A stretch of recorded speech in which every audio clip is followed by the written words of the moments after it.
চলুন জেনে নেওয়া যাক তোকমার সব উপকারিতা।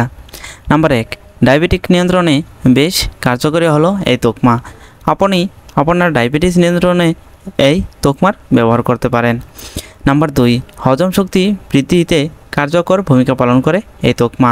আপনার হজম সমস্যা থাকলে এই তোকমার শরবত খেতে পারেন, যা হজম শক্তি বাড়িয়ে দেবে। নাম্বার 3, পেট পরিষ্কার করতে কাজ করে তোকমা।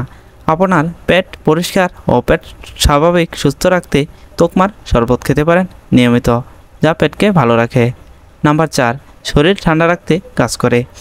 আপনি গরমে অসহ্য হয়ে এই তোকমার এক গ্লাস শরবত খেলে আপনার শরীর নিমিষেই দেখবেন ঠান্ডা হয়ে গেছে, তাই এর শরবত খেতে পারেন না। তো বন্ধুরা, ভালো থাকবেন, সুস্থ থাকবেন। পরবর্তী নতুন একটি ভিডিও পর্যন্ত আজকে পর্যন্তই। আসসালামু আলাইকুম ওয়া রাহমাতুল্লাহি ওয়া বারাকাতুহু।